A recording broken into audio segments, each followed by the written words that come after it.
All right, NZD USD. We had this monthly bullish candle right here. Price came into it, right? Price came into it, but it's now price is failing. Price is failing to create a bearish fair value gap, but it just recently price recently is okay. Price failing to create bearish fair value gaps, and it's also failing to create uh bullish fair value gap, but still price came into this fair value gap, failing to create a new bearish fair value gap, going lower if it has to continue lower. But it gave us this candle, this rejection candle back to the upside, and now we are seeing a respect candle after this high. This previous month's high was swept. We are seeing a respect candle being created. So if we go down now to the weekly, if we go down to the weekly, let's see, because the monthly is really not clear. All we had is that sweep, and if we go down to the weekly, we see that the weekly we have this fair value gap right here. That price, we had this fair value gap right. I think it's an area. We have this fair value area right here that I think price can trade into it before continuing higher. Yeah, price can trade into this fair value area before continuing higher, but still, let's not forget that we have this fair value gap right here. A price didn't actually retreat. Price didn't actually retrace back this fair value into this fair value gap, right? Price then retrace back into this fair value gap. So we are waiting for price on the weekly to either come back into this fair value gap or into this fair value gap to then continue higher. Sorry, into this fair value area. So right now on the weekly we are actually bearish, right? We are bearish on the weekly.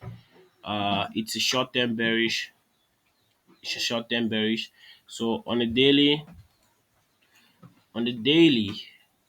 what we are seeing is we are not getting any daily bearish fair value gaps being created. We're not getting anything on a daily. No bearish fair value gap being created on a daily. Although we did have this bearish fair value gap here.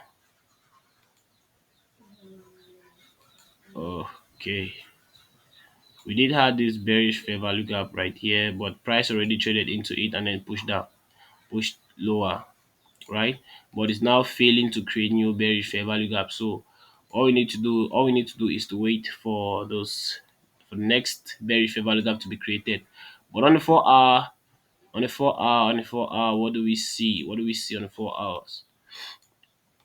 All right, we saw price left behind this fair value gap, but it was a breakaway gap, so no one. So, all right, we saw price gave us this move to the downside. Uh, this was a fair value gap, fair value area. Sorry, this was a fair value area right here, right? This was a fair value gap, fair value area. Sorry, right here. Price came into it. Price came into it, then broke back to the downside. It was a break to the downside, and then price now gave us this fair value gap right here. Price gave us this 4 hour fair value gap right here, and let me just delete this one. Price gave us this 4 hour fair value gap right here, and also a respect candle after taking out this high. It actually means that price has intentions of trading back into this fair value gap, right? Price has intention of trading back into this fair value gap. And if that's the case, then it means that on the 1 hour, we do have bearish fair value gaps going lower, right? We do have bearish fair value gaps going lower. Uh, I think so. Yep, this is it. This is it. On 1 hour we have this fair value gap right here, and we also have this fair value gap right here. But you see this, I think this fair value gap will be the one who will be responsible for this push to the downside, right? This fair value gap will be the one who will be responsible for that push to the downside. We have this fair value gap, and also this fair value gap, these two fair value gaps. They'll be the ones responsible for this push to the downside. But I strongly believe that this fair value gap will be responsible for the push. Strongly believe. I strongly believe that this favor will be the one responsible for the push.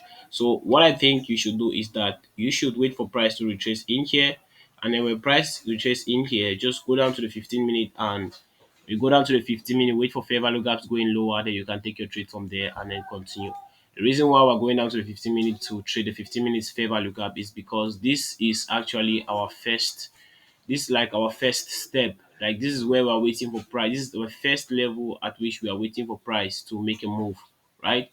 And we cannot just trade off of the first level. If we have to trade off of the first level, then our target has to be really far. If our target is not far, it's very close like this, then we have to like go down time frame to see if we can get a more clearer, a more precise um, decision in price. All right, so this is it for the for NZD USD.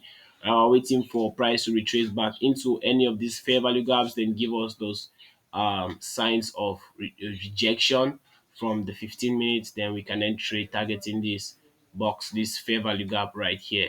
And when price get into this fair value gap, we'll be looking for bullish fair value gaps being created on the 4 hours, so we can then trade. Right, we can then trade targeting these highs, these previous swing highs right here. So, all right, guys, this is it. This is it for the for this is it for NZD USD, and this is your boy Ojini Currencies. I do videos like this every day because it's a way for me to to document my trading journey and also learn the process. So feel free to correct me if I'm wrong. If there's anything you see here which is, which is wrong, or I made a mistake somewhere, just feel free to correct me, because it will also help me in my journey to learn new things and also explore new angles. I do videos like this every single day across multiple pairs, so stay tuned to my channel to keep up with the latest updates. Thank you very much, and bye bye.